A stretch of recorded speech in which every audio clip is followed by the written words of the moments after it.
I'm Maverick, just an average college student attending an agricultural university in the countryside.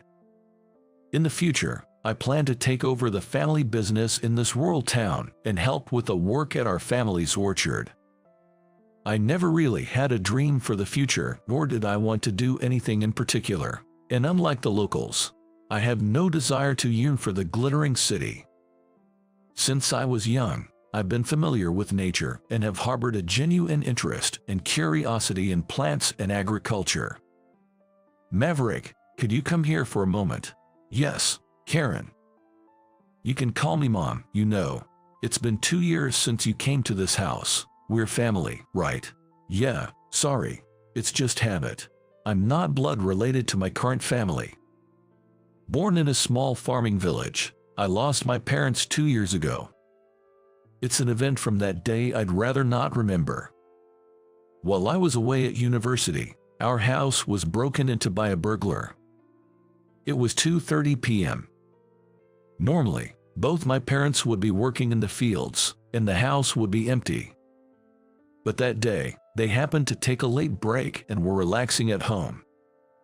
The burglar must have thought the house was empty and broken, but of course, ran into my parents. In the scuffle with my father, the burglar, who had a knife, attacked him. Then, as my mother tried to call for help, the burglar attacked her as well, injuring them both. A devil who took my parents' lives to satisfy his own desires. I can forgive that selfish murderer. Even if he is judged by the law, my deceased parents will never return. After the incident, I was taken in by distant relatives, the Johnsons. Apparently, the couple had always been unable to have children. My stepmother had always dreamed of being a mother, and when I became her stepson, she was overjoyed and told me so with a smile. Having a college-aged son suddenly might have been daunting, but the Johnsons were kind and warm people. Once Maverick graduates from college, our orchard will be secure. I'd be anxious to leave our precious grapes in the hands of just anyone. Now I can retire in peace. It seems my father was worried about the issue of succession, but he genuinely trusts me. Given such straightforward love, I earnestly feel that I want to respond to it. They provided for my tuition and living expenses and even gave me my own room, respecting whatever I wanted to do to the utmost. I want to repay them one day.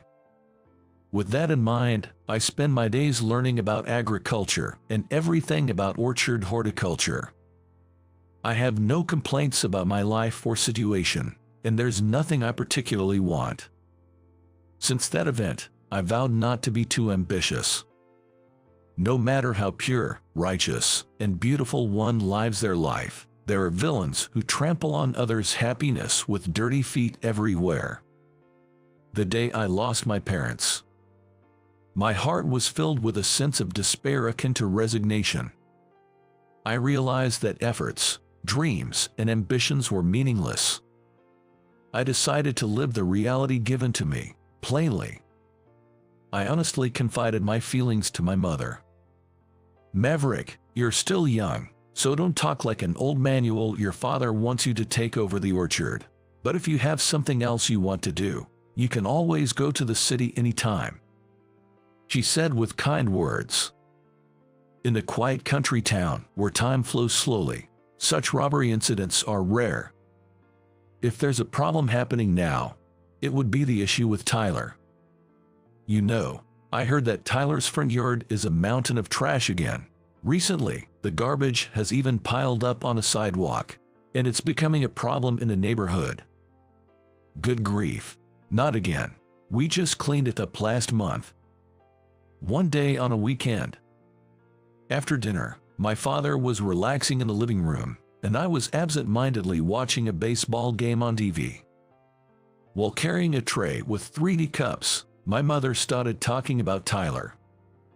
It has become a custom for our family of 3 to spend about an hour together after dinner, but lately, our conversations have often revolved more around this issue than brighter topics. Tyler lives just a 4-minute walk from our house. He resides in a nearby single-family home. and he's one of the villagers who is shunned by the entire community. Really? I thought he was a nice guy until he lost his wife 3 years ago. I don't know how it turned into such a mess of garbage. With the mountain of trash in front of his house, the inside must be even worse. It's near our orchard, and there are customers around. So I wish he'd at least clean up the garbage spilling onto the sidewalk. Mom sighed deeply, and my father folded his newspaper in exasperation.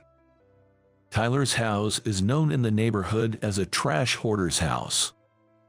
The trash had piled up so much that it obstructed the passage, so a month ago, volunteers from the village gathered and removed all the garbage with a contracted company, but recently the scattering started again. It seems he's begun leaving his indoor trash bags outside, and the sidewalk is getting buried in garbage again. Despite Mom's involvement in the volunteer garbage disposal effort, it all seems to have been in vain. The neighbors are planning another cleanup mid-next month, but leaving it like that until then is problematic.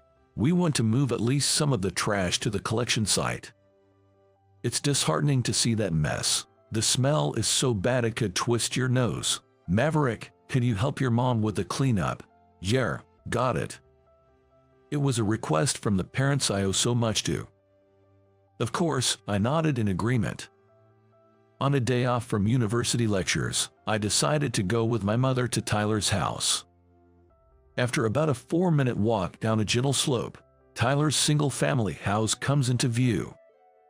The house appears as a normal 2-story dwelling, but it's surrounded by mountains of trash bags, including recyclables like magazines, books, and newspapers, as well as larger items like bicycles and appliances. If we were to clean it all up, carrying the trash to the collection site would be quite a task. Luckily, the closest waste collection site is just down the slope, near the intersection ahead. Except for the heavy bulky waste, a few trips should be enough to tidy up a good portion. Normally, taking out the trash on designated days isn't too much of an effort for most people. Yet, for some reason, Tyler keeps accumulating garbage quickly. It seems he doesn't have the mindset to throw things away. You again. Don't come near my house. I kept my promise a month ago and got rid of only the unnecessary stuff. I won't forgive you if you touch my things again. Tyler, yes, I understand. We won't throw away anything necessary. Can we just clear the bags spilling onto the sidewalk? For the people who pass by. Mom smiled kindly and spoke to Tyler, who had appeared at his house. To clean up, it seems we first need to persuade Tyler. Tyler emerged from his house wearing a yellowed tank top and loose pants. Skillfully navigating through the garbage piled in front of his home, he approached us. Just standing here felt nauseating due to the stench, and the smell was so bad it was giving me a headache. But Mom maintained her smile even in this situation. Just a little bit is fine. You can keep everything inside and in front of your house. Can we just clean up the bags on the sidewalk? For the sake of people walking by. Don't treat my belongings like trash, you damn hag. Please, don't talk like that. Stop it, please. Tyler, ignoring Mom's suggestion, yelled and threw a plastic garbage bag at her. I instinctively stepped in front of Mom and deflected the garbage bag. What the hell, kid? Are you in the way too? Maverick, it's okay, I'm fine. If they are so important to you, don't throw them at people. Do you have any idea how much trouble you're causing others? I found myself stepping between Mom and Tyler, raising my voice in the heat of the moment. I was surprised at my own reaction, unable to control it. Tyler's incredibly selfish behavior triggered my past traumas. A person who hurts others and attacks without remorse to get their way. My anger, even after 2 years, hasn't faded. It still smolders within me. Shut up, leave. This is my house. Don't you dare take my things. Filthy thieves. Tyler lost control and started hurling garbage bags one after another. Among the trash are small appliances and fragile items. If hit in the wrong spot, they could cause serious injury. I'm not confident I could stay calm if something were to happen to my mother. I stepped back from the sidewalk, shielding my mother. It's impossible to persuade him like this. Let's go back home for now. Why the heck? Why not just dispose of his trash without his permission? As I vented my frustration on the way back home, my mother gently patted my shoulder. I'm happy you protected me, Maverick, but if we forcefully clean up against his will, he'll never change. It wouldn't solve the root problem. It'd just be a temporary fix like last month, only for the same thing to happen again. That might be true, but I understand what my mother means, but I can't imagine that a man as wild and uncommunicative as a beast would be open to persuasion. Tyler is a pitiable man. Really? How? He just looks like a selfish old man living in a trash house to me. After discussing and deciding to take some time before trying to persuade him again, we returned to the living room. As my mother arranged the small plates of snacks and teacups on the table, she began to explain Tyler's circumstances bit by bit. It seems Tyler was devoted to his wife, who has passed away. Originally a misanthrope and unfriendly, he seldom interacted with neighbors, but his affectionate relationship with his wife was often noticed. Apparently, Tyler has a son, but they've been estranged for over 10 years, and the son hasn't come home. After losing his only family, he started hoarding trash like that. Hearing her talk, I could feel some sympathy. He lost his beloved wife and is almost estranged from his son. Perhaps his loneliness drove him to madness. But that doesn't justify causing trouble for unrelated people and you, Mom. I can't easily forgive Tyler for that. Maverick, with a hint of sadness in her eyes, my mother looked at me and murmured, "Indeed." Even after that, she didn't give up on reconciling with Tyler. So, after my morning college classes ended, I agreed to accompany her again to persuade him. As usual, a foul stench lingered in front of Tyler's house, and the sight of garbage piled up like a wall was overwhelming, even though I had seen it before. It's no wonder people avoid getting close. "Ah, Mom, are you okay?" My mother stumbled over a garbage bag on the sidewalk, nearly falling, so I quickly grabbed her arm to support her. Beyond anger, a sense of resignation and sorrow welled up in me due to the difficulty pedestrians faced walking on the path. "Thank you, Maverick, I'm sorry. I was just spaced out." "Don't apologize. It's all Tyler's fault." The garbage bags at our feet were filled with miscellaneous items. Plastic cups and unidentifiable pottery. Just parts and junk, with no clear purpose. Many sharp and hard objects, dangerous if someone were to collide with them. "Mom, did you hurt your foot?" "No, I'm fine." Today, I was determined to give Mr. Tyler a piece of my mind, no matter what.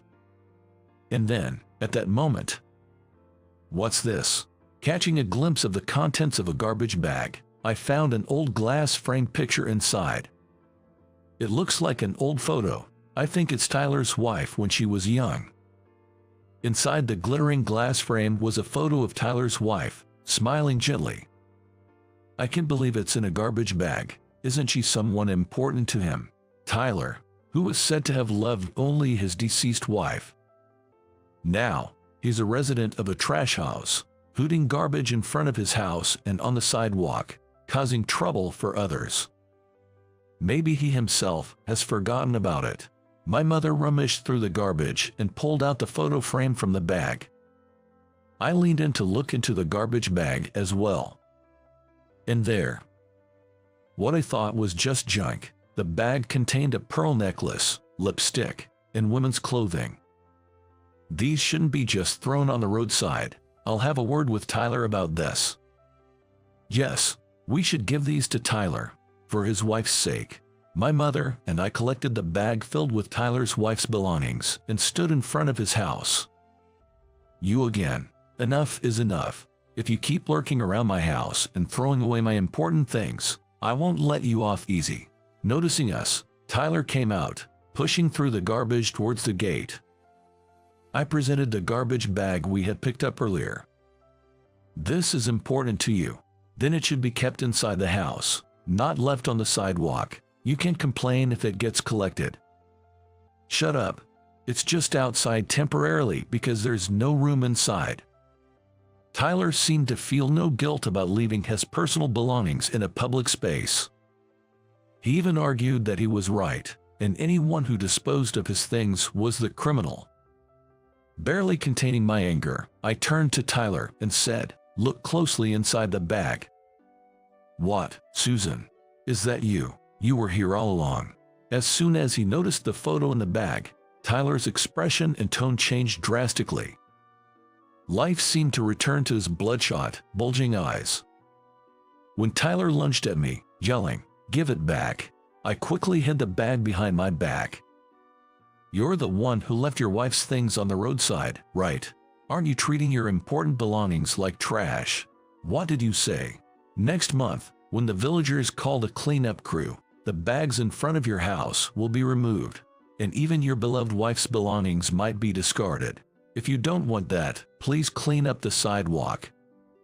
"Shut up. Just give me back Susan already." Tyler, his face red with anger, grabbed the front of my shirt. Then my mother, who had been watching quietly until now, tapped Tyler on the shoulder and spoke in a soothing tone. "Tyler, your wife wants to return to your home. Why don't you clean up the items on the sidewalk for her? Then she can return home in peace." "Susan, everyone in the neighborhood knows Tyler's wife loved cleanliness. It was she who used to sweep the leaves from the sidewalk and clean in front of your house, wasn't it?" Hearing my mother's words, Tyler gradually calmed down. "I'll help you clean up. Keep your precious memories close. Do you want them to be treated like trash by someone else?" Tyler, crestfallen, took the garbage bag with the photo frame from my hand. He seemed to be somewhat receptive to what we were saying. As we started sorting out things to dispose of, my father, having finished work, joined in the cleanup. At this moment, with my new family and the lonely Tyler working together, I felt a sense of relief as if my murky emotions were being washed away. "Mom, Dad, I'm going to properly sort through my parents' belongings soon." "Yes, that would be good. Your parents would surely be happy about that, Maverick." Since my parents' passing, their belongings, packed in cardboard boxes, had been sealed in my closet. As I watched the sidewalk gradually getting cleaner, wiping sweat from my forehead, I felt a renewed desire to properly organize and cherish those memories. I was suddenly invited to the wedding of Mike, a classmate from middle school. At the wedding, Mike suddenly declared to me, "There's a world of difference between you, a high school grad and bachelor, and me. My wife is a famous actress, you know. You probably don't even have the chance to meet someone like her." It seemed like the bride, Sarah, overheard our conversation as she looked surprised. Mike, with a smug smile on his face, remained silent as I stood there. But just after that, Sarah made a shocking statement at the conclusion of her speech. "Chris, who played today as a friend of the groom, I have always wanted to meet you." The room immediately buzzed with subdued sighs and excited chatter. Mike, pale-faced, looked back and forth between me and Sarah, as Sarah continued to speak, her eyes brimming with tears. "My name is Chris. After graduating from high school, I was fortunate enough to find a job I love. Focusing too much on work, I missed the chance to marry and now find myself at 32 without a spouse. But I'm content with my life, doing what I love every day, and I don't feel too bad about it. Still, I can't say I don't feel a flicker of longing when attending friends' weddings. The wedding I attended today also gave me a lot to think about. After all, it was the wedding of a classmate from my middle school days. Mike, the groom, was in the same class as me during middle school. Mike and I were similar in many ways, both of us excelling in studies and sports. Top of the class again, Chris. I was almost overtaken by you this time, Mike. Unlike me, who grew up in a single-parent home and couldn't afford tutoring or extracurricular activities, Mike, who came from a wealthy family, was deeply involved in studying and club activities after school. Yet, he couldn't stand that I, doing nothing extra, was at the same level as him, and he always seemed to pick a fight. "I won't lose to you once we get to high school. I'll make sure you understand who's better." "Sure, looking forward to it." So, it was a surprise that I was invited to his wedding today. However, as we all reminisced with old middle school friends, I felt happy realizing Mike still considered me a friend. Later, Mike went on to attend a prestigious private high school and reportedly got into a top university. Consequently, the wedding took place in a beautiful hotel with marble floors, not far from the university. With about 30 minutes until the ceremony started. Thinking it would be hard to talk once the ceremony began, my classmates and I went to greet Mike in the waiting room. Because of certain circumstances, I have a disability and walked slowly into the room. Upon arrival, Mike greeted us with a happy face, welcoming the familiar faces of his classmates. "Thanks for coming today despite being busy, everyone." While we were catching up and laughing in a friendly atmosphere, Mike's mood soured as soon as he saw me. "I never thought even you would really come, Chris." "It's been a while, Mike. Congratulations on your day. I'm glad you invited me." I reached out for a handshake, but Mike just crossed his arms and started tapping his foot impatiently. I deeply regretted maybe upsetting him by barging into the waiting room with everyone before such an important event. "Sorry to disturb you at a busy time. Please take care of everything until the end." Despite my greeting, Mike didn't respond and just showed more irritation. I decided to leave the room without further ado. But as I walked down the corridor, I was stopped by Mike calling out from behind. "Hey, Chris, I heard from the other classmates. Did you not go to college?" With a clearly condescending smirk, Mike laughed at me. However, I didn't feel particularly upset. I've encountered plenty of people who changed their attitude once they knew about my educational background.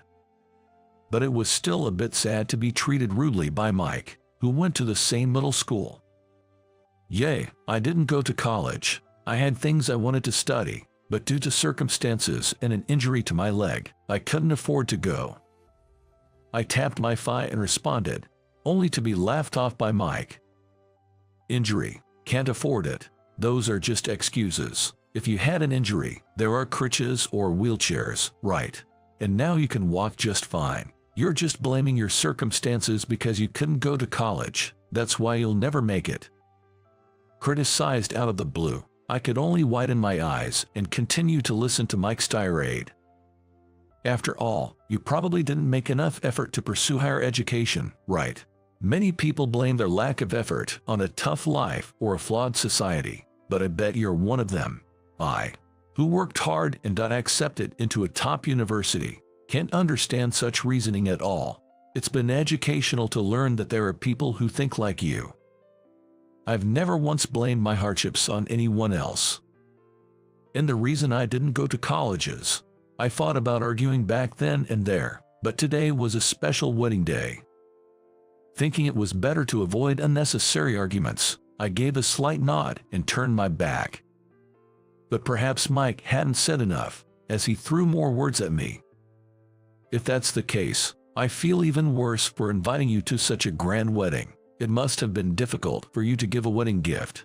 But don't tell me you attended for free. Give me your bank account later. I'll transfer the wedding gift money directly. Actually, I should add a bit more for your travel expenses." I heard his laughing voice from behind. Unable to tolerate such disrespectful behavior any longer, I turned around, considering giving him a piece of my mind. But by then, Mike was already heading back to the waiting room, so I massaged the frown between my brows and returned to the chapel with my feelings of discontent. The ceremony ended without a hitch, and we moved to the reception hall. No matter how many times I attend, weddings are indeed wonderful. Even I, who had been in a foul mood, felt uplifted watching the bride and groom exchange vows, their emotions washing over me. Especially noticeable was the bride, whose beauty had all the guests sighing in admiration. Not usually one for TV or movies, I was unaware, but apparently, the bride is a famous actress. It's no wonder Mike looked so proud standing next to her. After the toast, I enjoyed a pleasant meal at the same table with my classmates. Then, the MC called for the next part of the event. It was our turn as classmates to take the stage. Now, we will have a band performance by the groom's classmates, including Chris, who have shared many moments together. Please give them a warm round of applause, the MC announced. As the MC spoke, everyone's gaze turned towards us. While we were getting ready with our instruments, I noticed Mike looking at us with a mocking expression. But I pretended not to notice and picked up my drumsticks. All the practice we put in for this day paid off, and the performance went smoothly. As we neared the end, each instrument had its moment to shine. But just as my drum solo was about to start, something unexpected happened. Right at the moment that was supposed to be my highlight, applause rang out. It was Mike clapping, causing confusion in the audience about whether the performance was over, and some started clapping along with him. Looking at Mike, I could see his smug, malicious smile. It seemed he had been waiting for the right moment to interrupt my performance. I was tempted to confront Mike, but I remembered that he and the bride were the stars of the day. Not wanting to spoil the ceremony, I stopped playing and waved my hands to the audience with my classmates. On my way back to our table, I caught a fleeting glance of the newlyweds, Mike glaring at me with a loathsome expression, and in contrast, the bride looking on with concern, as if she was trying to understand the situation. Perhaps it was my part in the performance that ended abruptly that worried her. The bride stared intently at me, as if trying to confirm something. It seemed I might have been disliked by the woman who became Mike's wife, but there was nothing I could do about it, especially with Mike himself treating me coldly. I returned to my seat, keeping my emotions in check. The ceremony was halfway through, and the bride left for a dress change. Despite everything, I felt relieved that our performance was over and started chatting and laughing about middle school memories and mishaps with my classmates at the table. Considering I might have drunk a bit too much in my enjoyment, I excused myself to my friends and headed to the restroom. On my way back to the reception hall, I crossed paths with Mike. "Man, that was quite the performance you gave, especially the part where it ended quickly. That was great." Mike sneered, delivering his sarcasm to me. I attempted to simply nod and pass by. I wanted to avoid any confrontation to not dampen the spirit of the wedding, but it seemed Mike had other ideas. "Hold up. No need to rush back, right? Or are you just eager to get back to the fancy meal? It must be exciting for you to taste such quality food with classmates," he jabbed sarcastically. His condescending tone infuriated me, but I restrained myself. How could someone, even as the groom, be so offensive? I wanted to retort but did not want a conflict.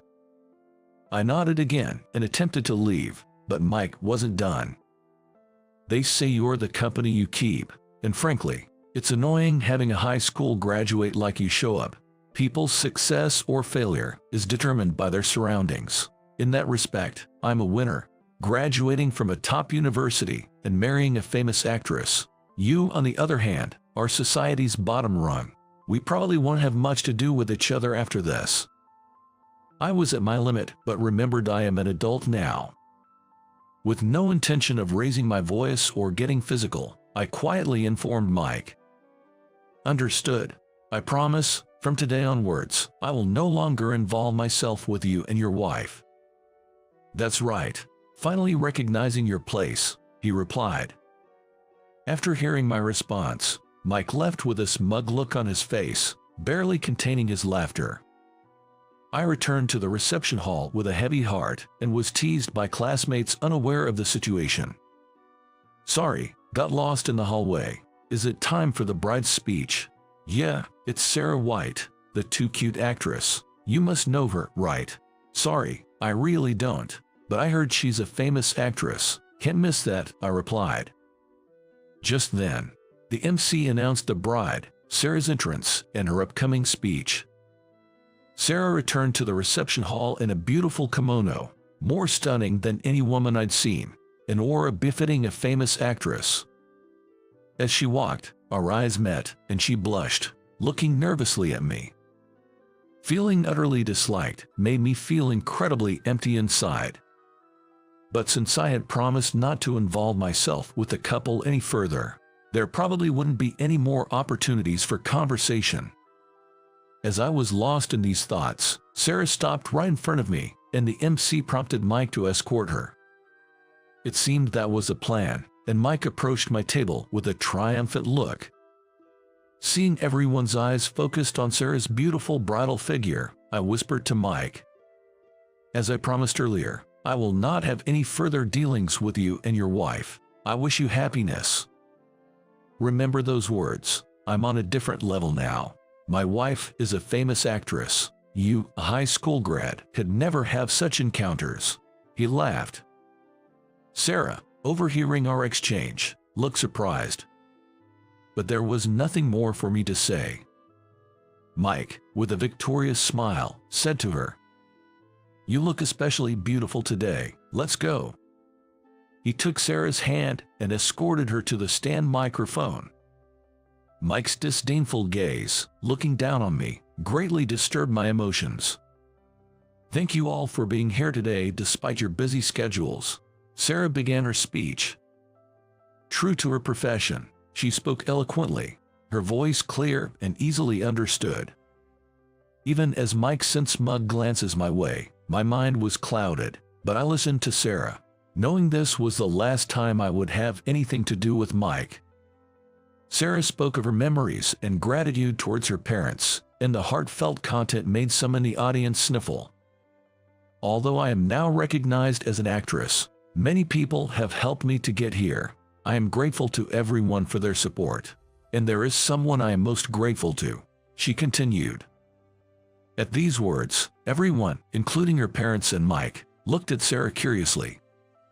"It's the man who saved me from a traffic accident when I was a child. Some of you might know that a distracted driver almost hit me when I was in elementary school," she revealed. This story seemed to be a well-known episode among those familiar with actress Sarah White.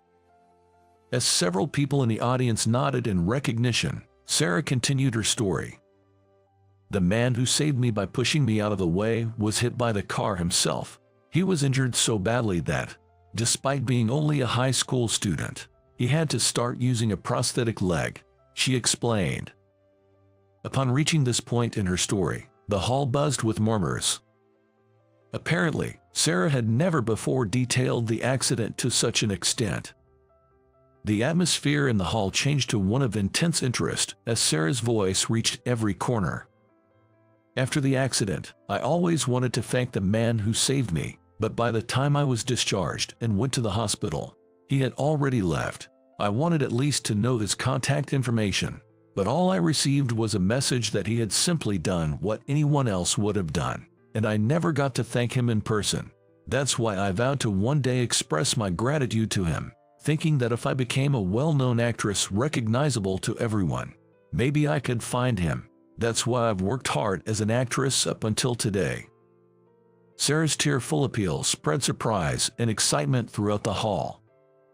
It must have been the first time she had ever shared so much about her personal feelings. Even Mike, the groom, looked puzzled, but on the contrary, I felt a sense of disbelief rising within me. A high school boy who saved a young girl from a traffic accident. No, could it be just a coincidence? As I muttered this to myself and looked up, Sarah, the bride giving a speech, was looking straight at me. Then, with a mix of tension and joy on her beautiful face, she clearly stated, "The only thing I was told was the name of the person. The name that the nurse at the hospital told me was Chris Hamilton. It's Chris who played at today's wedding reception as a friend of the groom. I've always wanted to meet you." At that moment, the hall erupted in a mix of quiet gasps and excited chatter. Mike turned pale as he looked back and forth between me and Sarah. who, even through her tears, continued to speak. Chris sacrificed his own legs to save me. I never thought I would meet him again at a wedding. Because of Chris, I am who I am today. I will never forget the life-saving act and the support you gave me to strive as an actress."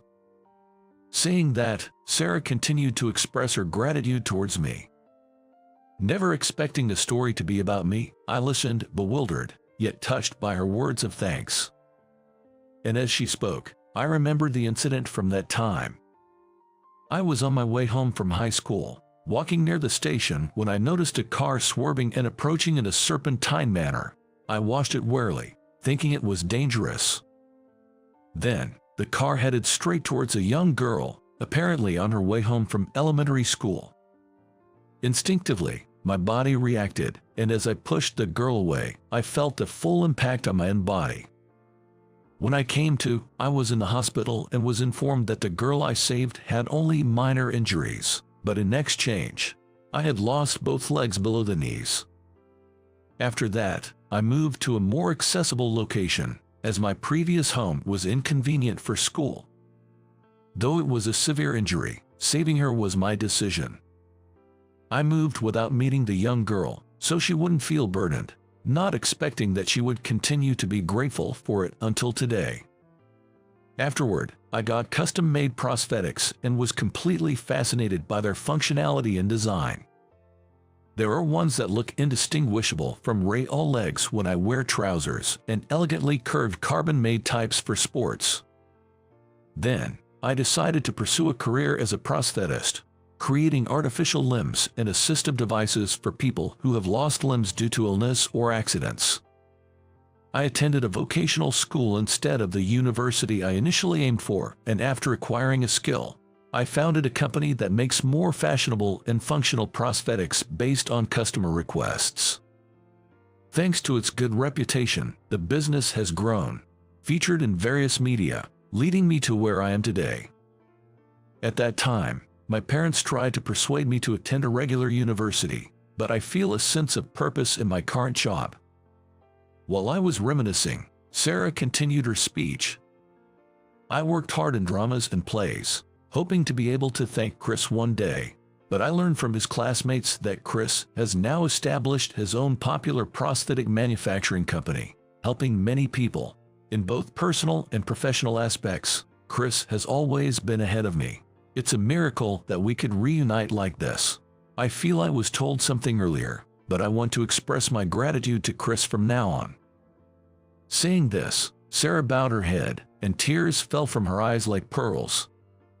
When the speech ended, the hall erupted in thunderous applause. Beside the smiling Sarah, Mike's face was noticeably strained. As the reception ended and guests chatted excitedly on their way out, the MC prompted them to return home. I waited for everyone to leave before exiting the reception hall myself. Then, at the exit, I noticed the bride and groom and their families saying goodbye to the guests. As I approached, Sarah and her parents greeted me warmly, almost rushing over. But standing in front of Mike and Sarah, I reaffirmed my promise. I was surprised by today's speech. Just knowing that the little girl I saved has grown into such a remarkable woman is enough for me. Please let me thank you again. You are my savior, she insisted. But as I said earlier, I've decided not to involve myself with you two anymore, sorry. With that, I tried to leave. There's nothing more to say or hear. As I was about to leave the venue, Sarah wouldn't let me. Please wait. I can't accept this so suddenly. I have been working hard in the entertainment industry, taking comfort in the thought that one day I'd be able to thank you. Now that we've finally met again, you're saying we won't meet anymore. Can't you explain why? Or did I inconvenience you by mentioning your name without consulting you? It's not a nuisance, and I'm glad you remembered. But you should hear the explanation from Mike. Anyway, I'm going to disappear from you too. No, Chris is my life savior. I refuse to cut ties without properly thanking him. Sarah argued with a clear voice as if she were on a big stage, but I couldn't say anything. Then, it seemed Sarah realized the firmness of my decision. She turned to Mike and quietly asked, Hey, explain what's going on. What did you say to Chris? Please tell me. Sarah's attitude, while quiet, was intensely angry, and Mike flinched. But he soon became defiant and, with a scornful look at me, began to speak. Because he's just a high school graduate with hardly any chance to meet women, right? If someone like him got involved, it might tarnish your reputation as a famous actress.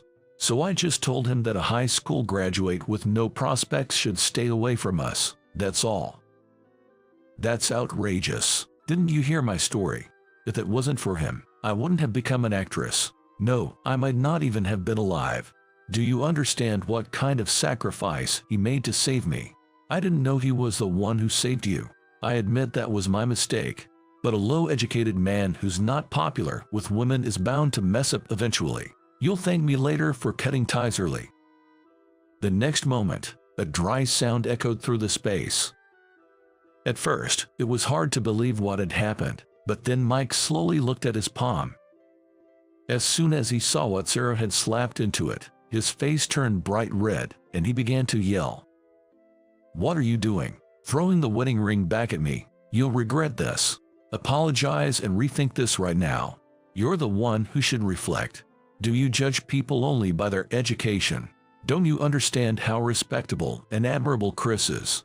There are things far more important than just being good at studying. Stop this now. Sarah's father stepped in between. But then, lifting his face, he stared at Mike with an icy gaze. Chris is our daughter's savior. Even knowing the circumstances, the ungratefulness you've shown is unacceptable. We need to discuss this matter with everyone. And so, we each left the venue amidst a tense atmosphere.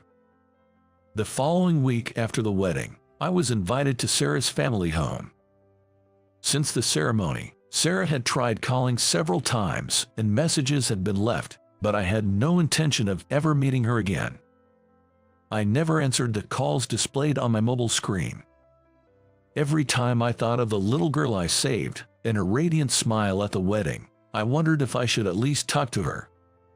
But my pride held me back because of the promise I made with Mike. However, one day, I received a call from Sarah's father and responded to it. He invited me over to apologize for the recent events and to express his long overdue gratitude. I'm sorry for intruding on your busy schedule, and I'm very sorry for the unpleasant experience at the ceremony. We owe you more gratitude than we can express, and yet this has happened. Sarah's father, who had no reason to apologize, kept saying sorry remorsefully, which made me quite embarrassed. And Sarah herself was also there, apologizing deeply. I'm truly sorry for not stopping Mike's behavior at the ceremony. I am sincerely grateful to you. It's not something you two should apologize for, but I made a promise with Mike not to meet Sarah, so even being here feels like I'm breaking that promise. You're such an earnest person, not afraid to be at a disadvantage. With that, Sarah chuckled lightly. After the accident, you didn't even take a word of thanks for me, she said. I was drawn into laughter as well, and the atmosphere lightened a bit. By the way, where's Mike? Given he invited me, he wouldn't be here unless he changed his opinion. Perhaps he's at work today. And considering how much my presence had disrupted the wedding, I was also concerned about how well the two were getting on. We haven't seen each other since then. On the day of the wedding, I was kicked out of the house. When I said we needed to talk it out seriously, he sulked. There's no pickup from him, and I don't intend to contact him either. So now, I'm living alone in a room I rented for work. I wondered if I shouldn't have asked, feeling a bit uncomfortable. But Sarah seemed to be relieved. But it was a wedding supported and witnessed by many. Overcoming this should be possible. If we can't, it just means we weren't meant to be, she said firmly, looking straight at me. Her eyes showed a solid determination, but at the time, I didn't understand what kind of resolution she had made. Afterward, it turned out that Mike and Sarah chose to divorce. Knowing Sarah was serious, Mike apparently tried to plead and convince her with tears. But when she said she would listen to him only after he apologized to me, Mike suddenly changed his attitude and adamantly refused to listen, saying, "I don't apologize to a high school graduate and single man." His persistent fixation on education and lack of remorse prompted Sarah to make up her mind. She then packed her things on the spot and left Mike's house. Sarah visited my company and reported all of this with a smile. "Chris, at the wedding, you said you wouldn't associate with us as a couple anymore. Now that I'm no longer Mike's wife, does that mean we can meet?" she asked jokingly, then blushed and looked down. It was fortunate she looked away. If she had looked directly at me, she would have seen that I was blushing even more than her. Within half a year, I started dating Sarah. Later, I learned that Sarah had harbored feelings for me since she was a child. "I thought I might never see you again and was ready to give up, but I'm so happy we could meet like this." "Why are you crying?" "Because I know crying suits you too, but I always want to see you smiling." As I conveyed my honest feelings, Sarah turned bright red and gently grasped my hand. It had been a long journey, but it felt like I had gained something precious. Last week, I proposed to Sarah, and she accepted the engagement ring. The life I saved that day has now become my irreplaceable happiness. Hand in hand as a couple, we want to continue protecting this happiness.